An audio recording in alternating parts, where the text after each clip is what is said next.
할렐루야, 반갑습니다. 오늘 재직 세미나 두 번째 시간입니다. 오늘 본 말씀 통해서 더욱 큰 은사를 사모하라 라는 제목으로 하나님 말씀 전하겠습니다. 우리 몸에서 우리 몸이 여러 지체가 있습니다. 여러 지체들을 통해서 전체라고 하는 이 몸이 작동을 하는 것이죠. 교회도 사실 성경에서 오늘 그와 같은 원리로 말하고 있습니다. 교회도 모든 지체가 있다. 그리고 그 지체들이 각자의 기능을 할 때 온전한 공동체가 된다.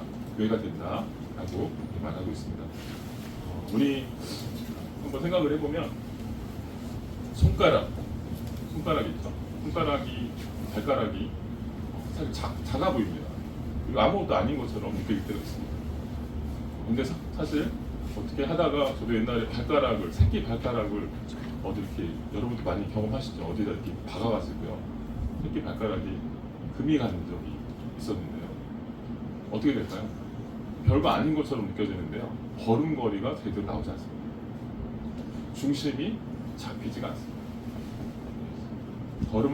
보행할 때도 뛰거나 제대로 된 걸음을 할 수 없게 되는 것이다. 이렇게 작은 것이지만 각자가 어떤 기능을 다 하고 있다.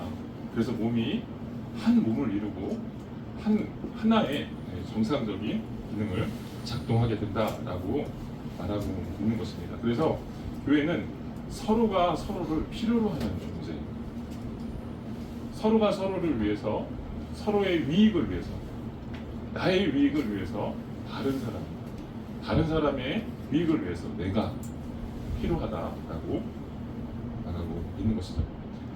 성경은 그래서 교회를 가리켜서 그리스도의 몸이다라고 말합니다.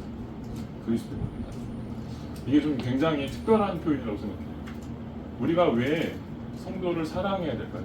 또 성도를 섬겨야 될까요? 우리가 재직이 되었잖아요. 재직은 우리 지난 첫 번째 시간에 살펴봤던 것처럼 약자를 섬기고 또 자신의 모든 것을 다 내어주면서 사랑해야 된다라고 하는 그런 얘기들을 했는데요. 그런 직임들을 그런 것들을 왜 하나님께서 허락하시느냐? 교회가 곧 그리스도의 몸이라는 거예요. 우리가 재직의 사명을 감당하면서 우리가 생각해야 되는 게 있어요. 항상 교회에서 일하다 보면요, 이렇게 은사를 또는 재직으로서 어떤 집사든 권사든 안수집사든 장로든 또 저 같은 목사도 일하다 보면요, 이게 그리스도의 몸이다라고 하는 것들을 잊어버리는 경우가 많습니다. 근데 오늘 성경은 이 교회가 그리스도의 몸이다 이런 얘기를 합니다. 그리고 그 몸 안에서 다양한 은사와 직분들이 존재하고 그 은사와 직분이 조화롭게 이루어져야 한다라고 성경이 말하고 있습니다. 그래서 오늘은 고린도서 12장 본문을 통해서 은사장이라고 하는데요. 앞에 전체를 다 다루면 좋겠지만 다 다룰 수가 없어서 27절부터 31절까지는 살펴보려고 합니다.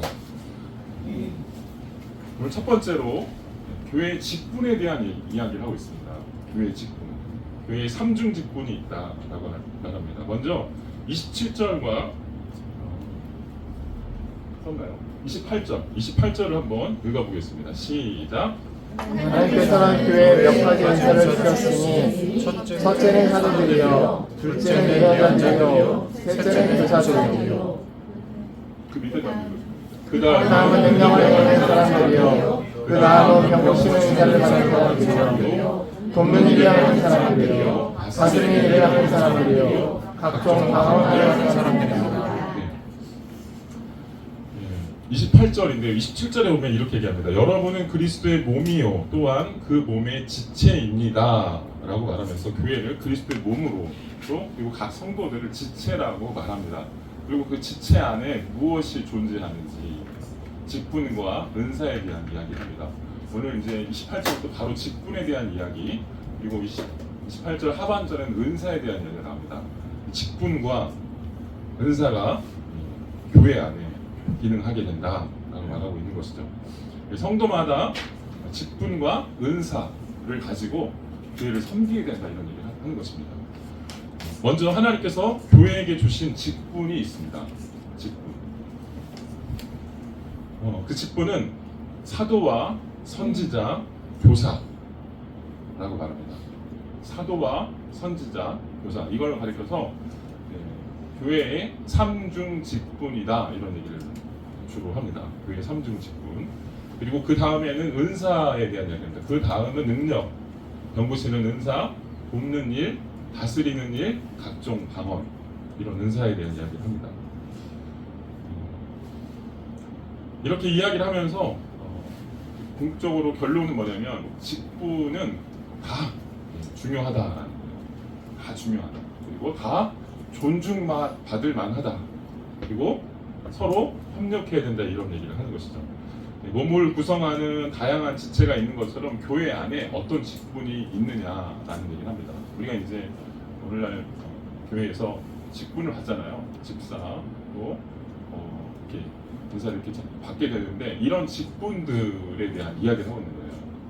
그래서 목사나 장로, 권사, 집사, 강도사, 전도사 이런 직분들이 있는데 이런 직책들은 교회에서 교회 내에서 각각 맡고 있는 어떤 사역에 대한 책임에 대한 이야기를 하고 있는 겁니다. 그 사역과 책임이 있다. 그리고 그는 역할이 있다라고 하는 것이죠. 우리 몸으로 따지면요, 우리 몸에서 보는 역할을 눈이 하잖아요. 그리고 듣는 역할을 귀가 하고 말하는 역할을 입이 하듯이 그래서 눈, 또 귀, 입 이런 식으로 말을 하듯이 이렇게 명칭을 불러주듯이 그 각 기능이 있다. 이거를 직분이라고 말합니다. 직분이란 뭐냐? 각 기능에 대한 이야기를 하고 있는 것입니다. 초대교회에는 어떤 직분이 있었느냐라고 말하는 28절에 보면 은사 여기 이제 28 12장에 용어에 대한 설명을 좀 이해할 필요가 있습니다. 여기 보면 은사에 대한 이야기가 나오고요. 그리고 지금 설명을 하고 있는데 직분에 대한 얘기도 나오는데 직임이다 이런 표현이 나오는데 전체적으로 조금 간략하게 설명을 드리면 은사는 고린도서 12장이 첫 번째 1절부터 이렇게 이야기합니다.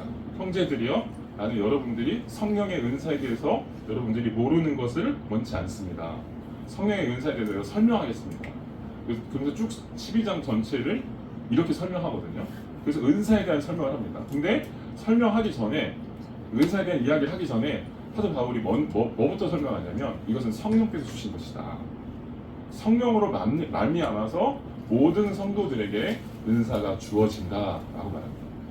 그래서 성령을 여러분들이 나는 예수님을 믿습니다. 나는 예수님을 주라고 시인합니다. 2절에 뒤에 나와요. 성령으로 말미암지 않고는 누구도 예수를 주로 시인할 수 없다. 이런 얘기를 하면요. 그런 고백이 있으면 이제부터 어떻게 되냐면 성령이 여러분 안에서 나타나십니다. 성령의 나타남이 뭐냐면 은사입니다. 7절에 보면 이렇게 표현합니다. 각 사람에게 성령을 나타내시는 것은 성도 공동의 유익을 위한 것입니다. 이게 은사입니다. 성령께서 나타나시는, 그래서 각 공동체에 유익을 주기 위해서 나타나시는 것이 뭐냐? 여러분에게 나타난 나를 통해 드러나게 하시는 거예요. 어떤 탤런트로 드러나게 하시는 거예요. 이게 바로 은사인 것입니다. 그래서 이런 은사들이 존재하고 또한 그 은사들은 어떤 직임과 기능을 하도록 하게 만들어집니다. 그래서 어떤 직임이 있었느냐? 초대교회에는 세 가지 기능이 있었습니다. 사도, 선지자, 교사 이런 직분이 있었다 이렇게 말합니다. 물론 이 초대교회의 상황과 지금의 교회 상황, 현대 교회의 상황을 그대로 일치시키는 것은 신학자들의 연구 결과 적절치 못하다. 그래서 사도와 선지자와 교사라고 하는 이 직분, 초대교회에 있었던 직분을 그대로 연결하기보다는 어떤 원리, 본문이 말하고 있는 그 원리를 담아내서 교회를 세울 필요가 있다 이런 얘기를 합니다. 가장 먼저 등장하는 것이 사도입니다. 사도 이게 뭐냐 볼 텐데요. 사도는 예수님의 공생의 사역에 동참한 사람들 말합니다. 마가복음 3장 14절에 보면 12명의 제자들을 예수님이 부르시거든요. 근데 그 부르시는 장면에 보면 그들을 사도라고 칭하십니다. 사도라. 그래서 예수님의 12제자, 그래서 예수님의 공생애를 같이 함께하고 공생애 예수님께서 어떤 일들을 하셨는지 이 땅에서 그런 것들을 목격한 이 사람들이 곧 제자요 사도입니다. 그리고 이 사람들에겐 특별히 예수님께서 온 땅에 가서 복음을 전하라, 그리고 그들을 내 제자로 삼아라 라고 하는 어떤 특별한 사명을 위임하십니다. 그래서 이런 특별한 사명을 물려받은 사람들이 12제자, 그리고 오늘 이 고린도 전서에 보면 그 밖에 12제자의 권한, 12제자의 권위에 버금가는 사람들이 몇 명 더 있었다, 이렇게 설명하고 있어요. 그게 누구였냐면 바울. 그래서 바울은 12제자 그 사도라고 하는 이 사도권 분쟁이 바울에게 계속 따라다녔습니다. 그래서 사도로 사람들이 인정을 받지 못하는, 너는 예수님의 제자도 아니었잖아, 그런데 네가 무슨 사도야, 그러면서 자기는, 근데 바울은 나는 예수님의 제자는 아니었지만 다메섹 도상에서 예수님의 나를 만나주셨어, 그래서 이방인의 사도 나를 불러주셨어, 이런 얘기를 사도 바울은 죽을 때까지 평생 해야겠습니다. 근데 실제로 사도 바울을 통해서, 바울을 사도라고 부르죠. 그러면서 사도 바울을 통해서 성경에 13권이라고 하는 책들이 기록되게 된 것이죠. 그래서 예수님의 목격자 된 사람들, 그리고 그 제자들의 권위에 버금가는 그런 사람들을 가리켜서 사도라고 하는 것이죠. 따라서 이 사도의 직분은요, 초대교회의 한시적인 사람들입니다. 초대교회에만 있었던 사람들입니다. 오늘날 최근에 약간 좀 다른 얘기들 하는 사람들이 있어요. 이거 좀 조심해야 됩니다. 한국교회에 대해서도 이제 그런 것들을 이렇게 이단이다 이렇게 규정을 하고 있는데, 그게 뭐냐면 신사도 운동이라고 하는 게 있어요. 새로운 사도가 나타났다, 이렇게 얘기하면서 이런 얘기를 하시는 분들이 있습니다. 이건 좀 제가 봐도 좀 이상합니다. 그래서 어쨌든 그런 얘기들이 있는데, 사도들은 초대교회에만 존재했다. 그리고 그들을 통해서 예수님께서 뭘 하셨냐? 모든 사람들에게, 만민에게 복음을 전파할 수 있는 성경이라고 하는 책들이 쓰여지도록 만든 아주 중대한 역할을 하게 한 사람들입니다. 두 번째로 등장하는 게 선지자입니다. 선지자. 여러분, 선지자 하면 우리가 좀 오해를 하는 게 있습니다. 여러분 이 오해에서 벗어나셔야 돼요. 그게 뭐냐면 보통 선지자, 예언자 같은 말이에요. 이 예언자를 어떻게 우리가 이해하냐면 포춘텔러라고 이해합니다. 포춘텔러 뭐예요? 점쟁이, 또는 포레텔러, 앞에 있는 것들을 말하는 사람, 포춘텔러, 점을 치는 사람, 이렇게 이해하는 것이죠. 근데 성경에는 예언자를 포춘텔러 또는 포레텔러라고 말하지 않습니다. 물론 미래적인 일들을 보는 것도, 말하는 것도 예언자의 기능 안에 속하죠. 그러나 그게 전부가 아닙니다. 그래서 성경에는 전혀 다른 용어를 쓰고 있어요. 그게 뭐냐면 프로펫입니다. 프로펫. 이 프로펫은 뭐냐면 하나님의 말씀을 대신 사람들에게 전달하는 역할을 합니다. 미래를 말하는 게 아니에요. 미래를 말하는 기능이 있지만 그게 전부가 아니고요. 주 기능이 뭐냐면 위에 계신 분의 메시지를 전하는 겁니다. 그래서 위에 계신 그 분이 땅에 있는, 하늘에 계신 분이 땅에 직접 이야기를 하셔야 되는데 그 중간 매개체가 필요한 거예요. 그래서 그 매개로 어떤 특별한 사람들에게 기름을 부으셔서 말씀하게 하셨습니다. 이게 바로 예언이었고 예언자들입니다. 그래서 이들은 어떤 역할을 하게 되냐면 하나님의 말씀을 대신 사람들에게 전달하는 사람들이다. 이게 메인 정의라고 할 수 있습니다. 그래서 이들은 각 지역에 생겨난 교회에서 사도들에 의해서 권위를 위임받습니다. 당신은 하나님의 말씀을 대신 전달할 수 있는 그런 능력이 있는 사람이다 라고 그들을 키우고 그들을 예언자로 세워서 하나님의 말씀을 가르치고 또 전할 수 있게 하는, 그래서 성도들을 믿음으로 굳건케 하는 그런 일들을 하도록 한 것이죠. 이게 바로 초대교회에 존재했던 예언자입니다. 그래서 우리가 생각하는 미래를 말하는, 점을 치는 그런 예언이 아니었다. 무엇으로 성도들의 믿음을 굳게 했다고요? 점치는 게 아니고요. 예언의 은사들을 가진 사람들이 뭘 얘기했냐면 하나님의 말씀, 하나님께서 곧 하나님의 아들로 오신 예수께서 말씀하신 그 내용이 무엇인지 그것을 풀어서 설명해 주는 역할을 했다라고 하는 것이죠. 제가 예전에 교회 성장 연구소를 한 10년 정도 다녔다 말씀드렸잖아요. 그곳에서 정말 여러 가지 경험들을 많이 했습니다. 한국교회 리서치도 많이 하고요. 그리고 매달 월간지를, 교회 성장이라고 월간지를 내다 보니까 인터뷰를 할 일이 많아요. 그래서 인터뷰하러 많이 다녔습니다. 교회 전국에 있는 교회들 돌아다니고. 근데 그 중에 한 군데가 뭐였냐면 아까 제가 말씀드린 신사도 운동하는 교회였어요. 예전에 한국교회에 굉장히 붐을 일으켰던 찬양 집회 중에 뭐 지금 마커스 막 이런 게 굉장히 열풍이잖아요. 그리고 그런 게 굉장히 많아졌는데 그 초창기에 하나 있었던 유명했던 그 찬양 집회 중에 다윗의 장막이라고 하는 스캇브레너 외국인 목사님이에요. 외국인 목사님이 한국말을 이렇게 약간 어줍지 않게 안녕하세요 이렇게 하면서 이제 하시는 그런 분이었는데 찬양을 정말 잘하세요. 그래서 이제 찬양 인도를 하시면서 다윗의 장막이라고 하는 게 앨범이 여러 개 나왔습니다. 그 정도로 이제 굉장히 선풍적인 인기를 끌었는데, 그래서 이제 그런 것 때문에 그 교회가 굉장히 유명해졌습니다. 영동제일교회라는 교회가 강남에 있습니다. 그래서 그곳에 가서 그 목사님, 여자 목사님이세요. 김혜자 목사님, 그리고 스캇브레너 목사님이 그 김혜자 목사님의 사위예요. 그래서 이제 인터뷰를 하러 갔습니다. 가서 얘기를 한 적이 있어요. 그래서 제가 들으면서 결론이 뭔지 아세요? 아, 이거 위험하다 라는 생각이 들었어요. 근데 무슨 얘기냐면 찬양으로 이렇게 잘 알려져 있지만 사실 얘기를 들어보니까 좀 위험하다는 생각을 했어요. 왜냐하면 거기서 이야기하는 것들이 뭐냐면 신사도 운동, 미국에 있는 신사도 운동을 그대로 받아들인 거예요. 그대로 받아들여서 거기서 하고 있는 그런 사역들을 그대로, 또는 미국에 있는 그 신사도 운동의 사역자들을 그대로 데려와서 한국에 소개하는. 그래서 뭐 신디 제이콥스, 빌 해몬 뭐 이런 사람들이 직접 와서 한국교회에 예언적 메시지를 선포한다 이래가면서 한 적이 있습니다. 집회를.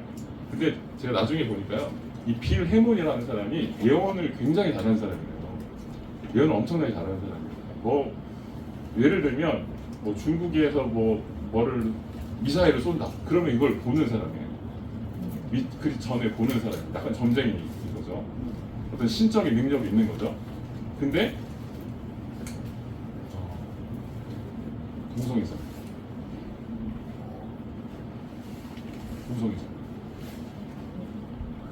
이런 게 말이 안 돼요.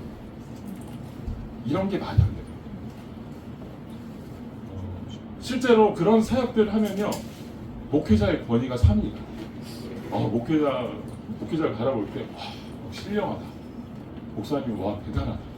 우리 목사님은 막 그런 예언도 할 수 있어. 그런 신적인 능력이 나타나. 그래서 한국교회에서 많이 받아들였어요. 신사도 운동에 빠진 교회들이 엄청나게 많았어요. 그래서 문제가 됐습니다. 문제가 돼서 이거를 한국교회에서 굉장히 문제가 돼가지고 막 샅샅이 조사해가지고 결국 나중에 결론이 어떻게 나왔나요? 이단이었어요. 이단. 근데 이 신사도 운동에 대한 이야기를 잘 따져보면요, 고린도서 12장에 나오는 고린도 교회의 오류입니다. 고린도 교회 교인들이 갖고 있는 이 은사에 대한 오류 때문에 생겨난 거, 똑같이 지금 이 시대에 똑같이 일어나고 있는 것이죠. 그래서 이런 것들을 죽이게 됩니다. 세 번째로 교사에 대한 이야기를 합니다. 세 번째는 교사다. 이 교사들은 성경을 가르치는 역할입니다. 성경 가르치고 예수님의 가르침으로 교회를 세우는 역할을 하는 거예요. 앞으로 우리 교회가 교사가 많아져요. 아멘? 아멘? 아멘. 적습니다. 아멘?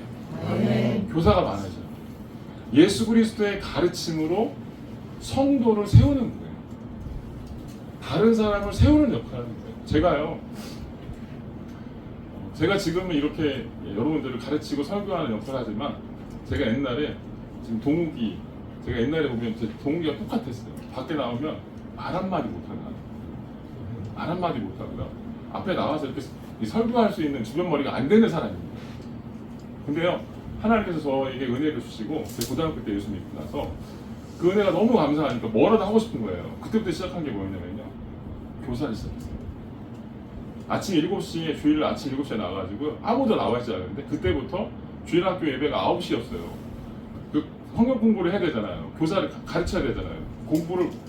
내용을 모르니까 아침에 7시에 나와가지고 그 공부하는 거예요. 공부해가지고 그거를 가르쳤습니다. 근데 그거를 지금까지 하고 있어요. 이게요, 성령께서 그렇게 하십니다. 제가 한 게 아니고요. 성령께서 그런 마음을 주셔서 성령의 나타남이 그 은사로 나타나는 거예요.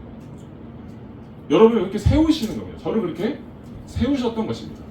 그 성경을 가르치는 성경 교사의 역할을 제가 이렇게 할 수 있는 것도 하나님이 그렇게 성령으로 나타나셔서 하게 하셨다라고 하는 것이죠. 그러면 이제 한번 생각해 볼 게 있습니다.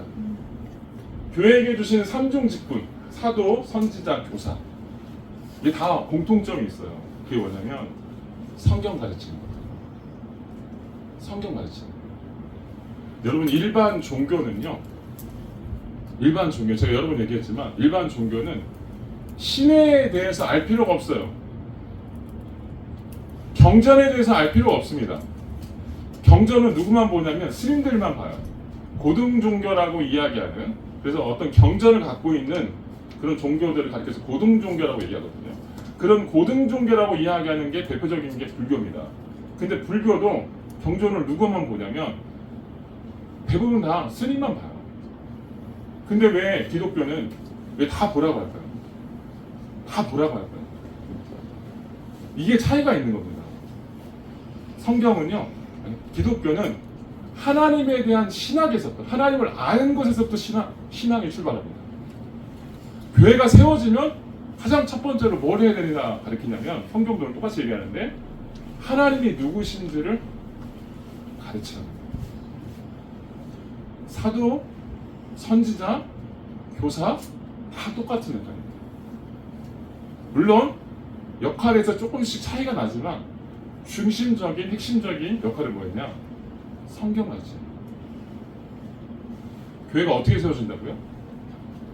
말씀 위에 세워집니다. 다른 종교에서는 말씀을 강조하지 않아요. 그냥 뭐만 있어요? 성도들의 열심밖에 없습니다. 신자들의 노력밖에 없어요.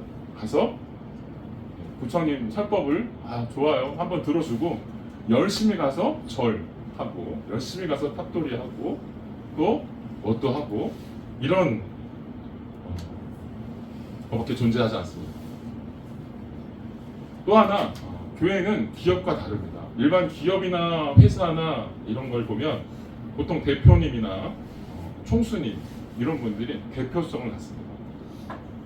그분이 이야기하는 게 법입니다. 그죠? 그래서 그분들이 하고 싶은 대로 합니다. 그런데요, 오늘 교회는 고린도서 12장 오늘 본문의 말씀에 의하면 교회는 그렇지 않아요. 목사 마음대로, 장로님 마음대로 하게 되면 어떻게 될까요? 교회가 만약에 일반 직장처럼, 일반 기업처럼 대표라고 여겨지는 그 한두 사람에 의해서 교회가 굴러가기 시작하면 어떻게 될까요? 죄가 왕노릇하기 시작합니다. 죄가 왕노릇합니다. 실제로 그런 부작용들을 지금 한국교회가 겪고 있다고 저는 생각해요. 그래서 오늘 성경이 교회를 뭐냐라고 하는 걸 설명하면서 은사와 직임에 대한 이야기를 합니다. 그래서 그 은사와 직임에 대해서 가장 핵심이 되는 게 뭐냐? 하나님의 통치를 따라하는 거예요. 하나님의 주인 되심을 인정하는 거예요. 교회는 뭐냐면요, 교회를 어떻게 우리가 세워야 될까요? 앞으로 우리 교회가 정말 하나님을 기뻐하시는 교회가 됐으면 좋겠습니다. 아멘? 근데 어떤 교회가 하나님 기뻐하시는 교회가 될까요? 큰 교회요? 큰 교회, 사람 많이 모이는 교회가 기뻐하는 교회일까요? 오늘 그렇게 쓰여 있나요? 많이 모아가지고 이렇게 큰 건물 지어서 그렇게 드려라. 물론 그게 다 나쁘다는 건 아닙니다. 그러나 그런 얘기를 하지 않고 있다라는 거예요. 이 복음의 통치를 따르라 이런 얘기를 하는 겁니다. 말씀의 통치를 인정하는 교회가 되라는 겁니다. 목사와 성도들 모두가 이 은사를 주신 분이 누구라는 거예요? 하나님이라고 하는 거예요. 성령의 나타나심이라고 하는 거예요. 내가 하고 있는 것도, 내가 이렇게 은사로 섬기고 있는 이 일도 누가 주신 거예요? 하나님께서 주셨다라고 하는 것들을 인정하는 그 고백이 위해서 하는 것입니다. 그래서 성도들의 신앙생활의 은사, 사역, 이것들은 다 주되심과 관련되어 있습니다. 여러분, 은사로 섬기실 때 항상 생각하셔야 될 게 있어요. 내가 어떤 은사가 있어요. 근데 그 은사를 섬기실 때 여러분이 주인 되시면 안 됩니다. 내가 주인 되시면 안 됩니다. 여러분, 인간은요 끊임없이 죄성이 왕노릇합니다. 여러분, 아무리 주님의 자녀가 되었고 하나님 백성이 저는 그래서 너무 감사해요 이렇게 하고 신앙생활을 열심히 하더라도요, 신앙생활 하다 보면 내 은사가 있다라는 걸, 하나님 주신 걸 감사함에도 불구하고 죄성이 역사합니다. 그래서 뭘 자랑해요? 주님을 자랑하기보다는 나를 자랑합니다. 내 공로, 내가 이렇게 했는데, 내가 이렇게까지 열심히 했는데 몰라주네, 섭섭하네, 이렇게 되는 거죠. 그래서 예수 그리스도의 터 위에 세운다라고 하는 것은 뭐냐면 예수님께서 가르쳐 주신 하나님 나라의 그 원리, 그 원리가 뭐예요? 주 되신 하나님께서 통치하신 이 교회의 주인이 누구냐? 그리스도의 몸된 교회다. 이 직분을 주신 게 누구냐? 그리스도다.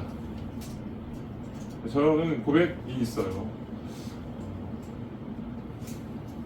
복음을 믿어도요, 목사도요, 이런 마음을 가지고 있어도요, 죄성이 끊임없이 역사하기 때문에 언제든지 오염될 수 있습니다. 오염되는 걸 너무 많이 봤어요. 그래서 제가 항상 하나님께 기도하는 것 중에 하나가, 하나님, 제가 정말 그런 순수한 마음 잃지 않고 오염되지 않고 주를 섬길 수 있게 해주세요. 주님의 주대심을 제 사역에, 평생에 담아낼 수 있게 해주세요. 그런 고백을 합니다. 저 위해서 기도해 주셔야 돼요. 그래서 이런 주대심이라고 하는 게 복음 안에 다 녹아져 있어요. 오늘도 그 얘기를 하고 있는 거예요. 오늘 본문이 그 얘기를 하고 있는 거예요. 복음의 원리 위에 세워져야 된다.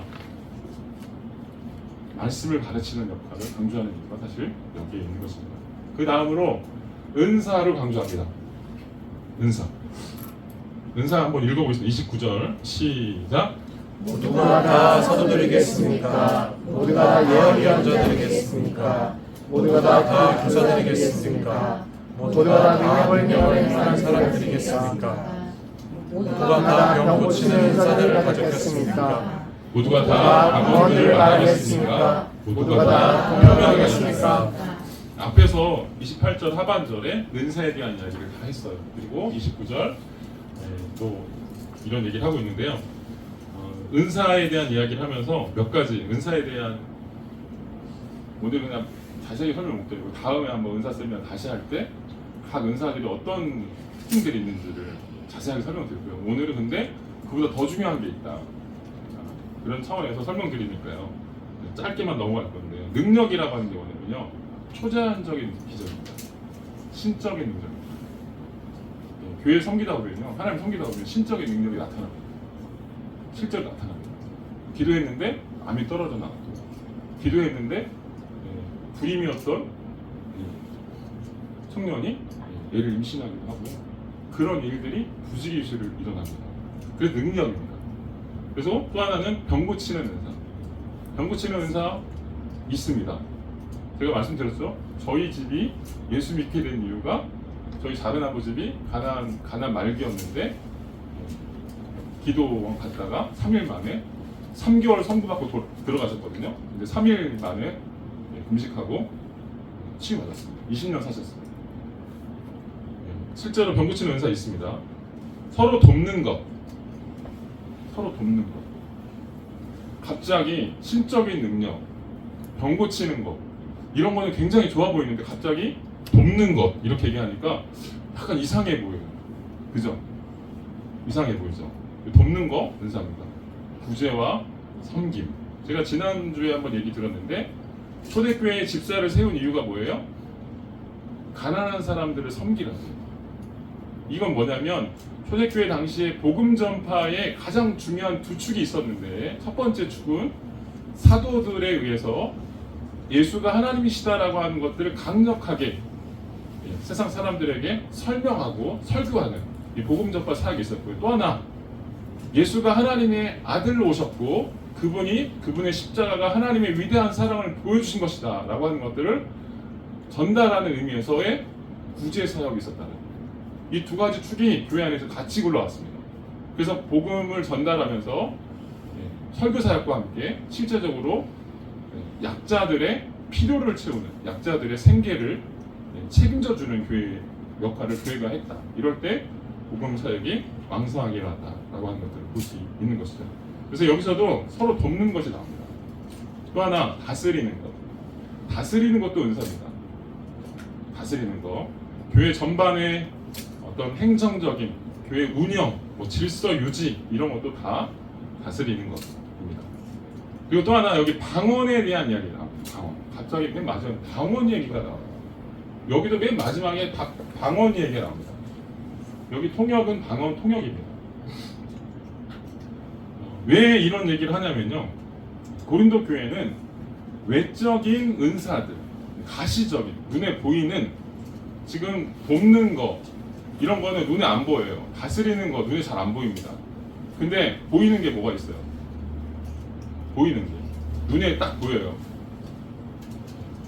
여러분 기도원 연상하시면 됩니다. 기도원 가면 뭐 하죠? 막 방언하고 막 떨죠. 막 떨림 보셨나요? 막 기자리에서 막 이렇게 막 붕붕 떠요. 기도하는데 막 붕붕 뜹니다. 막 떠는 사람들 그리고 막 어떤 분은 뭐 굴러다녀요. 그런 건 좀 뭐 이렇게 좋은 것 같지는 않은데 어쨌든 그런 은사들이 나타납니다. 그리고 실제로 병 고치는 은사도 고린도 교회 안에 실제로 존재했었고요. 이런 것들이 굉장히 문제가 많아져서 많이 일어났어요. 그러다 보니까 문제가 생겼습니다. 어떤 문제가 생겼냐면 이런 가시적인 은사들을 좋은 것이라고 여기는. 그래서 은사를 서열화시킵니다. 은사를 서열화시켰어요. 너 저거 받았어? 너 방언 받았어? 너 병 고치는 은사 있어? 너 없으면 너는 내 밑이야. 이런 식으로 서열화시키는 교회를 예수 그리스도의 몸된 교회를 자기 밑에 줄 세워요. 그래서 서열화시키는 그런 일들이 생기니까 어때요? 교회가 시끄럽죠. 그래서 고린도 교회는 매우 시끄러운 교회였어요. 그래서 고린도 전서가 무슨 내용이냐면 사도 바울이요 고린도 교회의 문제들에 대해서 처방전을 내린 거예요. 처방전. 그래서 무슨 문제, 이 문제에 대하여는 이렇게 내가 얘기한다. 이 문제에 대하여는 내가 이렇게 얘기한다. 이런 얘기들을 하고 있는 게 고린도 전서입니다. 실제로 고린도 교회는 문제 많은 교회였습니다. 그래서 그런 얘기를 하면서 말을 하고 있는 것이죠. 근데 여기서 사도 바울이 이렇게 얘기했어요. 방언을 맨 마지막에다가 갖다 붙입니다. 방언을 맨 마지막에다가 갖다 붙이면서 고린도 교회는 방언을 굉장한 신령한 은사라고 취급했습니다. 신령한 은사를 가진 사람들은 다 방언 받았다 이렇게 생각을 하고 여겼던 것이죠. 그래서 그런 마음이 교만한 그런 마음을 가지고 교회를 섬겼던 걸 알 수 있습니다. 근데 사도 바울은 맨 마지막에다 갖다 붙여요. 일부러 그런 거예요. 일부러 그런 거예요. 그러면서 다 방언 말할 수 없다. 다 선지자일 수 없다. 다 교사일 수 없다. 그리고 이건 다 하나님께서 주시는 거고 다 똑같다. 다 성령 안에서 같은 성령께서 주신 다른 모양의 기능과 직임을 가질 뿐이다. 결론을 딱 내립니다. 그래서 이런 걸 그럼 어떻게 써야 되느냐를 이야기합니다. 어떻게 써야 되느냐, 어떻게 활용해야 되느냐. 가장 중요한 게 은사는 여러분 하나님께서 여러분이 하나님을 사랑하시잖아요. 그리고 하나님과 동행하려고 하고 예수 그리스도와 함께 내 인생을 살려고 하는 그런 마음이 강해지시잖아요. 강해지시면 강해질수록 성령께서 여러분의 삶에 나타나십니다. 다양한 모습으로 나타나시는데 그 중에 하나가 은사예요. 여러분의 탤런트를 하나님께서 딱 정하십니다. 그리고 그것으로 교회를 섬길 수 있게 하십니다. 섬길 수 있게 하시는 거예요. 근데 이때 어떻게 써야 되느냐, 어떻게 써야 되느냐, 어떻게 하면 내 죄성이 드러나지 않고 하나님께 영광이 될 수 있느냐, 이걸 생각하셔야 돼요. 이 고린도 교회는 그런 은사들을 잘못 사용해서 문제가 될 수 있다는 것들을 보여준 거예요. 우리도 그 함정에 똑같이 빠질 수가 있습니다. 하나님께서 여러분을 사랑하셔가지고요, 예를 들어서 병 고치는 은사를 줬어요. 저 봤습니다. 병 고치는 은사가 있어요. 실제로 봤어요. 이렇게 그분한테 어떤 분이 그분이 그 얘기를 하더라고요. 자기가 병 고치는 은사를 위해서 기도했는데 하나님이 진짜 주셨대요. 그래서 여기다가 손에다가 뭘 주셨대요. 이렇게 환상 중에 뭘 주셨대요. 그래가지고 그 기도하면 진짜로 고쳐져요. 이렇게 잡고 기도하면 그게 떨어져 나온대요. 그게 느껴진대요. 실제로 나아요. 근데요, 이런 은사를 가지고 있다고 해가지고 그거를 자기 것처럼, 자기가 고친 것처럼 사용하기 시작하면 망조가 됩니다. 심판받습니다. 하나님께서 반드시 다루십니다. 그래서 어떻게 써야 되느냐, 이게 더 중요해요. 여러분에게 다 주십니다. 그리고 어떻게 써야 되느냐, 서열을 강조하지 마세요. 이걸 가지고 내 거라고 생각하지 마세요. 내가 더 높다, 이런 얘기 하지 말라는 거예요. 그리고 어떻게 해야 되느냐, 성도를 섬기도록, 성도에게 유익이 되도록 사용하라는 거예요. 다른 사람을 돕는 역할, 나를 부르셨다. 이렇게 쓰임 받을 때 하나님이 기뻐하십니다. 이게 그리스도의 몸을 세우는 법이다. 그리고 마지막에 31절에 아주 중요한 얘기를 합니다. 같이 읽어보겠습니다. 시작. 그러나 더 큰 은사들을 간절히 구하십시오. 이제 내가 여러분에게 가장 좋은 길을 보여드리겠습니다. 네. 그러나 더 큰 은사들을 간절히 구하십시오. 이렇게 합니다. 고린도 교회 사람들은 어떤 은사를 가장 높게 여겼다고요? 방언을 가장 높게 여겼는데요. 31절에 이렇게 얘기합니다. 더 큰 은사가 있어. 고린도 교회 수준에 맞춰서 얘기를 하는 거예요. 너희가 큰 은사 좋아하지? 근데 더 큰 은사가 있어. 내가 그거 알려줄까? 네, 이런 얘기를 하는 거예요. 12장이 31절로 끝나요. 그리고 13장으로 넘어옵니다. 13장의 시작이 이렇게 되어 있어요. 1절 읽어볼까요? 시작. 내가 만일 사람의 언어와 천사들의 말을 할지라도 내게 사랑이 없으면 우리는 진리나 소리나는 꽹과리와 같을 뿐입니다. 고린도 교회 상도들이 사모해야 될 게 있는데, 그게 뭐냐면 나에게 없는 은사를 시기하거나 반대로 나만 가지고 있는 은사를 뽐내면서 자랑할 게 아니라는 얘기입니다. 자신의 은사를 가지고 그리스도의 몸된 형제 자매를 사랑하고 섬기는 것, 이것을 사도 바울은 사모하라고 얘기하고 있습니다. 이것이 성령의 궁극적인 은사의 목적이다라고.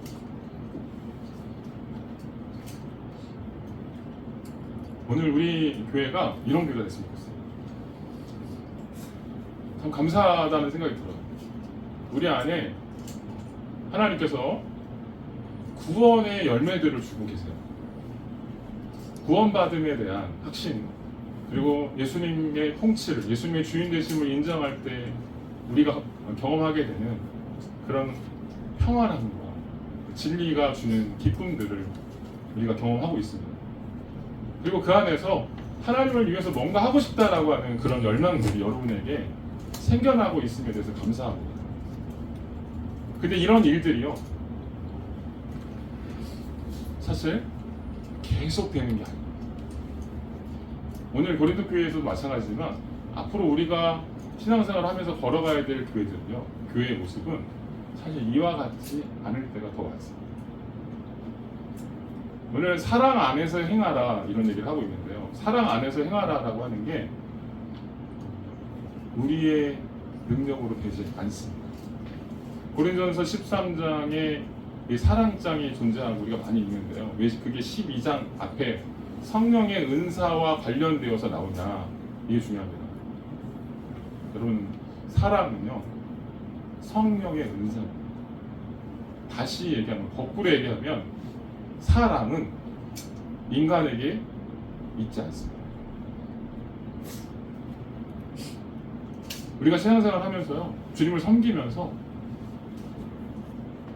사랑 안에서 행하라고 하셨는데, 그 사랑의 은사를 더 사모하라고 하셨는데, 우리의 방법으로, 우리의 능력으로 사랑을 담아낼 수 있는 방법은 없다는 것입니다. 그래서 이건 무슨 얘기냐면요, 여러분들이 은사를 섬기다가 저 똑같았어요. 제 얘기하는 겁니다. 제가 실패했던 방식을 말씀드리는 겁니다. 여러분들 똑같이 경험하시게 될 겁니다. 교회를 섬기면서 내가 조금 더 안다고, 내가 조금 더 은사가 있다고, 그걸 가지고 어떻게 하냐면요, 사랑으로 섬긴다기보다는요, 왜 제가 어떻게 나를 만드냐면 자랑하게 만들고요, 또 우월한 마음을 우월한 생각을 갖게 만들고요, 자기를 높이는 그런 모습들로 드러나게 만듭니다. 여러분이 신앙생활 하면서 여러분이 은사를 사용하면서 걸어가야 할 그 길 속에 나를 높이는 일들이 더 많아질 거라는 거예요. 은사를 사용할수록. 근데 하나님께서 왜 그렇게 하실까요? 여러분 그런 실패들을 경험케 하실 겁니다. 내가 이렇게 해서 결국은 주를 위해서 쓰임 받으려고 했는데 속상한 일들이 더 많아지고요. 그리고 남한테 비난당하는 일도 생길 거예요. 근데 그게 왜 생기는 줄 아세요?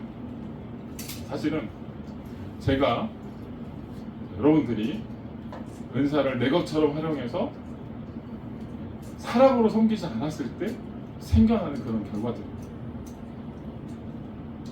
근데 그런 것들 제가 겪으면서 느낀 게 뭐였냐면, 아직도 멀었구나. 주님을 섬긴다고 하면서도, 주님을 섬기는 그런 은사를 가지고 주님을, 교회를 섬기면서도 내 안에 죄가 왕노릇하고 있구나 라고 하는 것들을 깨닫는 거예요. 근데요, 이런 깨달음이 없이는요, 이런 한계에 대한 고백이 없이는 하나님을 바라볼 수가 없습니다. 그리스도의 은혜를 고백할 수가 없습니다. 그래서 그때 해야 될 게 있어요. 그런 한계들을 하나님께서 반드시 경험케 하십니다. 그리고 그때 무엇을 감안했냐면, 하나님 제가 지금까지 이렇게 교만했는데, 하나님 제가 지금까지 하나님이 일한다고 하면서도 제 것처럼, 내 것처럼 이렇게 썼네. 이런 고백들을 하게 하십니다. 그리고 그때서야 비로소 하나님의 주인 되심을 인정하게 하시는 것입니다. 이게 이럴 때 하나님의 사랑을 배우게 되는 거예요. 그 하나님의 사랑이 무엇인지를 내 마음속에 고백하게 되고, 그리스도의 십자가의 그 사랑이 내 안에 다시금 하나님께서 채우신다라고 하는 걸 고백하게 됩니다. 여러분, 그런 실패와 한계들이 여러분에게 있을 것이라고 말씀을 드리고 싶습니다. 근데 그런 실패와 한계들을 경험할수록 우리가 해야 될 게 다시 하나님의 사랑으로 다가가는 겁니다. 내가 죄인됨을 다시 한번 고백하고, 하나님의 사랑을 다시 묵상하고, 하나님의 사랑 안에 다시 거하면서 교회를 사랑하고 내 이웃을 사랑하는 데까지 나아가야 될 줄로 믿습니다. 그 사랑이 가장 큰 은사를 가진 사람이다, 오늘 성경이 말하고 있습니다. 그 은사가 바로 사랑이다라고 말하고 있습니다. 이게 바로 가장 큰 영적인 거인이다 말합니다. 이게 그냥 될까요? 저는 목회 여정 내내 만들어지는 거라고 생각하고요. 또 여러분도 신앙생활 내내 우리가 추구해야 될 목적지라고 생각합니다. 그래서 수많은 시간이, 수많은 시행착오들이 우리 앞에 있을 것입니다. 그러나 그때마다 하나님의 사랑을 의지하고 또 참고 인내하고 하나님 앞에 쓰임 받는 여러분 되시기 주의 이름으로 축원합니다. 기도 마치겠습니다.